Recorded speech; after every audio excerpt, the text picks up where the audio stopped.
सोनम और राजा रघुवंशी केस में अब ऐसा कुछ नहीं बचा है जो आपके सामने ना आया हो। अभी कोर्ट का वर्डिक्ट नहीं आया है। अभी तो पुलिस की तरफ से बस एक दो स्टेटमेंट्स ही आई हैं। और आजकल सोशल मीडिया के जमाने में वर्डिक्ट का कौन ही इंतजार करता है। टीवी चैनल हो या फिर यूट्यूब चैनल, सब ने ऐसे ऐसी डिटेल्स इस केस के बारे में दे दी हैं जो खुद मुझे लगता है सोनम को भी नहीं पता होगी। हाँ बिल्कुल, जिस तरह से पूरा मामला जो है बढ़ते जा रहा है। लेकिन मेरा एक सवाल है इस मामले को लेकर कि अभी तो चीजें कोर्ट में साबित होनी है, आगे चलकर सबूत दिखाए जाने हैं। उससे पहले ही मीडिया हाउसेस और सोशल मीडिया यूजर्स जो है वो इस केस में अपना जजमेंट देकर कैसे अलग अलग थ्योरी जो है वो पेश कर सकते हैं। मतलब ऐसा क्या हो गया, मैं देखती हूँ आजकल ऐसा चल रहा है कि अभी कोर्ट में बहुत सारी चीजें साबित ही होनी है, उससे पहले डिफरेंट डिफरेंट थ्योरीज आ रही हैं। और मुझे ये लगता है कि अभी जो इतना ज्यादा मीडिया ट्रायल हो रहा है उसके बावजूद 0.0001% उम्मीद है कि क्या पता कोर्ट में कुछ और ही सच सामने आ जाए, कोई और डायरेक्शन में जजमेंट आ जाए। कुछ भी हो सकता है जब तक कोर्ट का फाइनल फैसला ना आ जाए। तो मुझे लगता है कि ये केस जितना सिंपल दिखाया जा रहा है उतना सिंपल है नहीं। सोशल मीडिया पर कई लोग ऐसी ऐसी चीजें हाईलाइट कर रहे हैं जिसे इग्नोर नहीं किया जा सकता है। हाँ ये तो है, कई कमेंट्स ऐसे आ रहे हैं ना जिसे पढ़ने के बाद लगता है कि यार बात तो सही लिखी है, कि ये भी हो सकता है, ये भी हो सकता है, बहुत कुछ हो सकता है। लेकिन ये पता लगाने का काम जो है वो पुलिस का है और पुलिस अपना काम कर रही है फिलहाल। तो इसी के बारे में डिस्कस करेंगे आज के इस न्यूज रिपोर्ट में। जैसे स्वर्णा, आज की इस न्यूज रिपोर्ट को लो, इस केस में अब तंत्र मंत्र जादू टोने का भी एंगल सामने आ रहा है, बताया जा रहा है ऐसा कुछ। मुझे लगता है आजकल के टाइम पे ये तंत्र मंत्र की जो चीजें आ जाती है वो बहुत बकवास है और ये ना एक पैटर्न बन गया है। कोई भी ऐसा केस जो इस तरह से हाईलाइट हो जाता है ना, उसमें एक पॉइंट पे कहीं ना कहीं जो है वो तंत्र मंत्र और इस तरह की चीजें जो है उनको डाल ही देते हैं। अच्छा, पता है यहाँ पर तंत्र मंत्र जब मैं मीडिया की हेडलाइंस में देख रही हूँ ना, तो एक केस मुझे याद आ रहा है। अब मैं एक बार फिर से बता दे रही हूँ कि अब जिस केस के बारे में मैं बात करने वाली हूँ उस केस का इस केस से कोई लेना देना नहीं है। पहले मैं एक डिस्क्लेमर दे दूं जिससे कि आप मुझे कमेंट सेक्शन में आकर गालियां ना दें, ट्रोल ना करें। तो तुम्हें याद है कि एक केस था रिया चक्रवर्ती का। तमाम मीडिया हाउसेस में हमने कितनी हेडलाइंस पढ़ी कि रिया ने कर दिया काला जादू, रिया ने ये कर दिया, मतलब काला जादू के अपडेट्स आ रहे थे उसमें। लेकिन बाद में क्या निकला? कुछ नहीं, कोई काला जादू, कोई तंत्र मंत्र नहीं निकला। तो ये जो जब जादू टोने की बात करने लगते हैं ना, तो थोड़ा अजीब हो जाती है सिचुएशन। और अभी पुलिस की तरफ से भी ऐसा कुछ आया नहीं है कि इस तरह की चीजें हैं। मुझे लगता है कि अगर इस तरह की चीजें हैं और पुलिस ऐसा कह रही है तब माना जाए तो वो एक अलग बात है। उससे पहले आप इस तरह की थ्योरीज जो है वो लगा देते हैं तो वो बहुत ही बेसलेस हो जाता है। ये थ्योरी मतलब इस बेसिस पे बोली जा रही है कि सोनम के घर के बाहर जो फोटो है वो उल्टी लटकाई गई थी। बट थोड़े दिन पहले ऐसी खबर आई थी कि वहां पर ना उस एरिया में ऐसी मान्यता है कि अगर कोई गायब हो गया है या घर नहीं आ रहा है तो उसकी फोटो को बाहर उल्टा करके लटका दो तो वो इंसान जल्दी आ जाता है। ये सब भी हमने इन्हीं मीडिया रिपोर्ट्स में ही पढ़ा है। खैर, इससे आगे बढ़ते हैं। और एक और चीज इसमें क्लैरिफाई करना चाहेंगे कि हम कहीं पे भी किसी भी चीज को जस्टिफाई नहीं कर रहे। हम आपके सामने बस वही खबरें ला रहे हैं जो हम खुद देख रहे हैं और हम ये खुद समझना चाहते हैं कि आखिरकार हो क्या रहा है।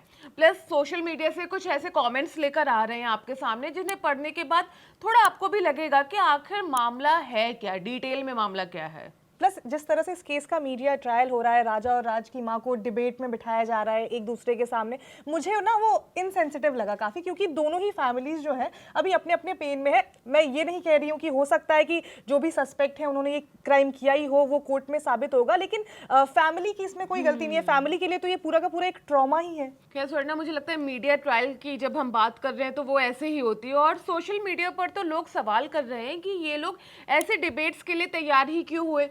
सुनीता पांडे नाम की एक यूजर है, उन्होंने लिखा है कि माय क्वेश्चन इज कि ये दोनों राजी क्यों हो गए। ऊपर से बात ऐसे कर रहे हैं जैसे क्राइम पेट्रोल का एपिसोड हो। लेकिन इसमें मुझे ये लगता है कि हो सकता है ना कि उनको पता ही ना हो कि उनसे क्या सवाल पूछे जाने। और हमने देखा कि बहुत सारी ऐसे वीडियोस वायरल हो रही है जिसमें वो मना कर रहे हैं कि प्लीज अब हम और सवाल नहीं करना चाहते और उसके बाद वो उठ के चले गए। तो ऐसा भी है कि हो सकता है उनको पता ही ना हो, वो तो बस अपनी बात रखने आए हो। और प्लस उन्हें ये भी लग रहा होगा ना कि मीडिया एक जरिया है जिसके थ्रू वो अपनी बातों को सबके आगे रख सकते हैं। अब जो है राज, वो काफी गरीब परिवार से भी आता है, तो वो जो माँ है वो बेचारी सोच रही है कि क्या पता मीडिया के जरिए ही वो अपनी बात रखे। अब उन्हें तो देख कर लग रहा है उन्हें कुछ नहीं पता है कि उनका बेटा या क्या हुआ है, असलियत क्या है। तो ये भी एक एंगल है इसके हाँ, वो पीछे का। फैमिलीज अपने अपने ट्रॉमा के साथ गुजर रही हैं, तो वो बस अपनी चीजें शेयर करने के लिए सामने आई और हैं। मीडिया कुंडलियां मिलवा रहे हैं, मीडिया के कई हाउसेस ऐसे हैं जो इन दोनों की कुंडलियां मिलवा रहे हैं, राज और राजा की माँ को बिठा रहे हैं, वर्सेस वाला बीच में लिखा जा रहा है। तो ये तो मीडिया ट्रायल का पार्ट है। प्लस इसमें अगला सवाल ये है कि जैसा दिखाया जा रहा है ये सब कुछ कि सोनम ने ये किया, सोनम ने वो किया, लेकिन एक सवाल जो बहुत ज्यादा इंपॉर्टेंट है वो ये है कि सोनम ने ऐसा किया क्यों। अब इसे लेकर ना मार्केट में अलग अलग कहानियां आ रही हैं। कोई कह रहा है कि वो सिंपैथी के लिए दूसरी शादी करना चाहती थी और सिंपैथी चाह रही थी कि जब वो वापस आए तो सब उसे कंधा दे। कोई कह रहा है कि नेपाल भागने वाली थी, कोई कुछ कह रहा है, कोई कुछ कह रहा है। लेकिन मेरा सवाल ये है कि पुलिस क्या कह रही है। तो इस मामले में पुलिस क्या कह रही है, आप पहले वो सुन लीजिए। Sonam Raghuvanshi was trying to, give a false narrative doing the investigation. Whether she threw the phone or not, that is not yet established.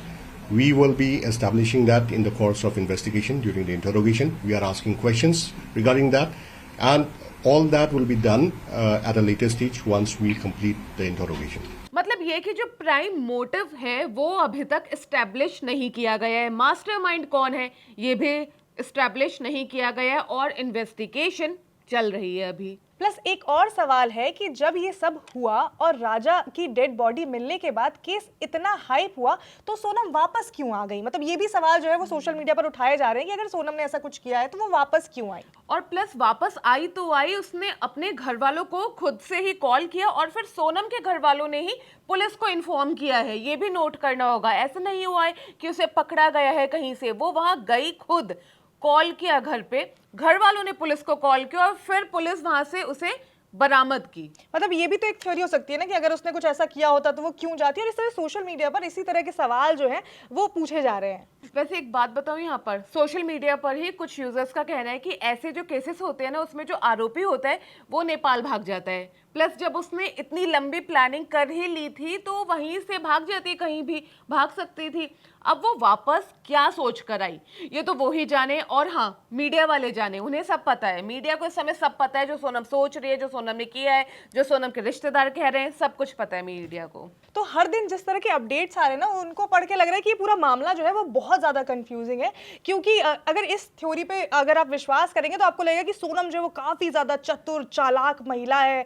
लेकिन सवाल ये है कि अगर वो इतनी ही चतुर है तो वो घर वापस क्यों आई। लेकिन यहाँ पर एक पॉइंट है जो हम मेंशन करना चाहेंगे, हम बिल्कुल भी ये नहीं कह रहे हैं कि सोनम ने अपराध नहीं किया हो। वो इस पूरे मामले की प्राइम सस्पेक्ट है। हो सकता है उन्होंने जो है वो क्राइम किया भी हो, लेकिन ये मामला जो है वो कोर्ट में है, वो साबित होगा, उसके बाद हम सबको पता चल जाएगा। हम जो ये सवाल है और जिस तरह की ट्रायल की जा रही है बिना किसी जजमेंट के, जो इतने सारे सवाल उठाए जा रहे हैं, जो थ्योरीज आ रही हैं कि वो आकर ये करना चाहती थी, वो आकर वो करना चाहती थी, शादी करना चाहती थी, फ्लैट लिया हुआ है और पता नहीं क्या क्या, वो सब पुलिस की तरफ से तो अभी तक बोला ही नहीं जा रहा है ना। बातें कही जा रही हैं उसको लेकर। तो हम ये नहीं कह रहे कि उन्होंने ऐसा नहीं किया हो सकता है कि ये क्राइम जो है वो सोनम ने ही किया हो, बल्कि हम बस ये कह रहे हैं कि ट्रायल से पहले जिस तरह की थ्योरीज आ रही हैं वो कितना सही है। और कुछ इक्का दुक्का रिपोर्ट्स तो ऐसी है जहां पर ये लिखा जा रहा है कि सोनम राज के साथ भी नहीं, किसी चौथे इंसान के साथ ही भागने वाली थी। तो मतलब ऐसा लग रहा है कि हर कोई थ्योरी पे थ्योरी लॉन्च किए जा रहे हैं, सोच नहीं रहा है कि ये थ्योरी कोर्ट तक पहुंचेगी भी या नहीं पहुंचेगी और कोर्ट क्या कहेगा, वो होना चाहिए ना मेन।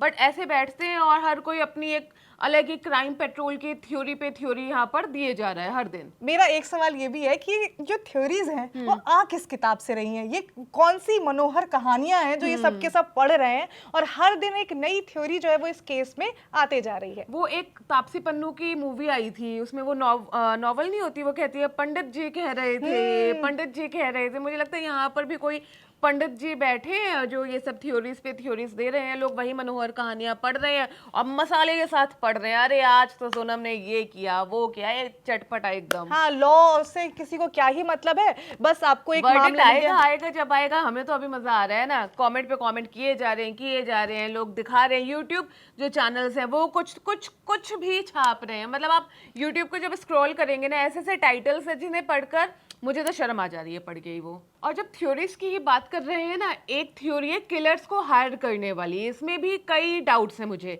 अभी तक एग्जैक्ट अकाउंट स्टेटमेंट या पुलिस की तरफ से ये नहीं बताया गया है कि सोनम ने कितने पैसे किलर्स को दिए, कहाँ से वो पैसे अरेंज किए, लेकिन मार्केट में खबरें हैं कि सोनम ने 15 लाख दिए, 20 लाख दिए, 9 लाख दिए, यहाँ से पैसे निकाल के वहां पर दे दिए। मतलब मुझे लगता है इतने इररिस्पॉन्सिबल लोग कैसे हो सकते हैं। और ये सारी खबरें जो है वो सूत्रों के हवाले से है, बट लेकिन ये सूत्र कौन है ये किसी को नहीं पता। मुझे लगता है कोई एक संजू जैसी मूवी कभी आएगी तभी इन सूत्रों पे सवाल उठेगा। सबकी सब चीजें जो है वो है सूत्रों के मुताबिक। और हाल ही में जो वीडियो आए हैं मार्केट में राज और सोनम की ट्रैकिंग करते हुए, मुझे तो वो भी अजीब ही लग रहे हैं। मतलब स्वर्ण एक बात बताओ, तुम जब कहीं ट्रैकिंग के लिए जाती हो तो तुम खुद के फोटो लेती हो, नेचर के लेती हो, या फिर वहां जो लोग आए हुए हैं उनकी फोटो लेती हो? मैं तो भाई अपनी फोटो खूब सारी क्लिक करवाती हूँ और फिर उसके बाद जो आसपास का जो माहौल है, जो व्यू है, उसकी फोटो क्लिक करते हैं हम। और पता है इस वीडियो को लेकर जो मेरे मन में डाउट आया है वो भी जब मैंने सोशल मीडिया पे कमेंट्स देखे तो उन्हें पढ़ने के बाद आया है। मैं तो जब भी बाहर जाती हूँ खुद की फोटोज भर भर के क्लिक करवाती हूँ और आसपास के व्यू की फोटो जो है हम क्लिक करवाते हैं। तो इसी को लेकर पीपी नाम के एक अकाउंट ने ये लिखा है कि but why did the tracker shoot them specifically. एक अकाउंट ने तो यही लिखा है कि इस ट्रैकर को सब पता था पहले से ही। तो अलग अलग बातें जो है वो कही जा रही हैं। अब राज की माँ की सोनम के साथ वैसे एक ऑडियो भी वायरल है, तो उससे रिलेटेड भी काफ़ी थ्योरीज है मार्केट में। लेकिन यहाँ फिर मुझे एक डाउट है कि ये ऑडियो है ये मार्केट तक कैसे पहुंचे और ये रिकॉर्ड क्यों किया गया। मतलब आमतौर पे जब तुम और मैं फ़ोन पे बात करते हैं मुझे नहीं लगता कि हम लोग रिकॉर्ड करते हैं। तो ये कमेंट्स पढ़ने के बाद भी ना मेरा भी दिमाग कुछ ऐसे ही अब चलने लगा है कि ऐसा क्यों है। अब मान लीजिए कि ऑटो रिकॉर्डिंग ऑन रह गई तो ये सवाल है कि ये रिकॉर्डिंग जो है वो आई कहाँ से, मार्केट में कैसे पहुंची, मिला कैसे लोगों को और किस तरह से पास में। और पुलिस ने तो ऐसा कुछ, अभी मेरी जानकारी में जितना हम लोगों ने पढ़ा है, पुलिस ने तो ऐसा कुछ भी नहीं कहा है। सोशल मीडिया पर तो लोग राज वाले एंगल पर भी सवाल उठा रहे हैं। अलका नाम की एक यूजर है, वो लिखती है कि बस किसी इनोसेंट के साथ गलत ना हो। वैसे हम भी यही कहेंगे, लेकिन एक बात और हम कहेंगे कि वो लोग जो है वो प्राइम सस्पेक्ट है इस मामले में। तो हो सकता है कि उन्होंने ही जो ये क्राइम है वो किया हो, लेकिन अभी जो है वो आरोप ही लगे हैं, अभी आरोप साबित नहीं हुए हैं। तो इसी को लेकर सोशल मीडिया पर भी कई सवाल उठाए जा रहे हैं और लोग ये कह रहे हैं कि कोई भी मैटर हो, किसी भी इनोसेंट को नहीं फंसाया जाना चाहिए। कोई इनोसेंट को किसी भी तरह के आरोप में, आरोपी जब तक वो साबित नहीं हो जाता है तब तक उसको दोषी करार नहीं दिया जाना चाहिए। और वही बात है ना, जब तक आरोप साबित ना हो जाए, तो अब जब तक नहीं साबित हो रहे हैं तो हमें खबर को दोनों एंगल से देखना चाहिए ना। अब जैसे अगर राज का ही केस ले तो उसमें मैं देख रही थी उसकी बहन की बाइट आई थी, वो रो रो के बता रही है कि उस दौरान उसका भाई तो इंदौर में ही था, ये उसकी बहन का कहना है। तो मुझे वही लगता है कि जब तक आरोप हैं, जब तक चीजें साबित ना हो जाए, हमें दोनों तरफ से एक बार तो सोचना चाहिए। क्योंकि मेन एजेंडा क्या है, निर्दोष अगर कोई है, फिर से पॉइंट, अगर कोई है तो उसे सजा नहीं मिलनी चाहिए, लेकिन अगर कोई दोषी है तो उसको तो सख्त से सख्त और कड़ी से कड़ी सजा मिलनी चाहिए। और जो असली दोषी है वो पकड़ा जाना चाहिए पूरे मामले में। क्योंकि इस तरह के क्राइम करके ऐसा नहीं है कि आपने क्राइम कर दिया और आप अपनी जिंदगी में आगे बढ़ गए, ऐसा बिल्कुल भी नहीं होना चाहिए। जिसने भी इस तरह का मर्डर किया, क्योंकि ये बहुत ही ज्यादा दर्दनाक मर्डर है, जिसने भी किया है उसको कड़ी से कड़ी सजा मिलनी चाहिए। लेकिन यहाँ पर बहुत सारे सवाल इस पूरे मर्डर को लेकर खड़े हो रहे हैं कि जिस तरह से ट्रायल्स हो रहे हैं, जिस तरह से सोशल मीडिया पर अलग अलग ग्रुप बन रहा है, हम देख रहे हैं कि महिलाओं के खिलाफ अगर हम बात करें, हमने इस पे एक वीडियो भी बनाई थी, उसमें तो लोग आग बन रहे हैं। उसमें सिर्फ महिलाओं को लेकर नहीं, कमेंट सेक्शन में आकर हम दो महिलाओं को लेकर भी लोगों ने बहुत अच्छे से आग उगली है। जी बिल्कुल, लोग कह रहे हैं कि महिला जो पुरुष हैं वो सुरक्षित नहीं है। खैर, इसको लेकर हम दोनों ने एक डिटेल्ड वीडियो जो थी वो पहले ही बनाई थी, जिसका लिंक जो है हम वो कमेंट सेक्शन में आपको जो है वो दे देंगे। अगर आप वो वीडियो देखना चाहते हैं तो कमेंट सेक्शन में जाकर, आप जो डिस्क्रिप्शन बॉक्स में जाकर आप वो वीडियो लिंक पर क्लिक कर सकते हैं। फिलहाल इस मामले में जो है वो कई थ्योरीज हैं। अब असली थ्योरी क्या है ये तो पुलिस ही बताएगी और वो कोर्ट में ही साबित होगा। लेकिन तब तक हम लोगों को बस एक रिक्वेस्ट है जो हम करना चाहते हैं, हम दोनों ही करना चाहते हैं आपसे, कि जब तक किसी के भी खिलाफ कोई आरोप साबित नहीं हो जाता है, आप उसको प्राइम सस्पेक्ट मानिए, लेकिन आप इसको दोषी मत करार दीजिए। और आज का जो हमारा ये वीडियो था, इसका एजेंडा ये था कि जो भी केस चल रहा है उससे रिलेटेड जो अलग अलग थ्योरीज आ रही है ना, उसे कृपया करके आंख पे पट्टी बांधकर आप यकीन मत कीजिए, आप पढ़िए उसके बारे में, देखिए कि पुलिस ने भी बोला या नहीं। क्योंकि इससे ना समाज पर भी एक काफ़ी गंदा असर पड़ता है। ऐसे एग्जाम्पल सेट हो जाते हैं, जो चीज़ें, कई चीज़ें नहीं हुई हैं, कहीं हुई भी है और उसको ऐसे दिखाया जा रहा है, ऐसे छापा जा रहा है। जिस तरीके से मीडिया ट्रायल चल रहा है, न्यू थ्योरीज मार्केट में आ रही है। तो हमारा ये कहना है आपसे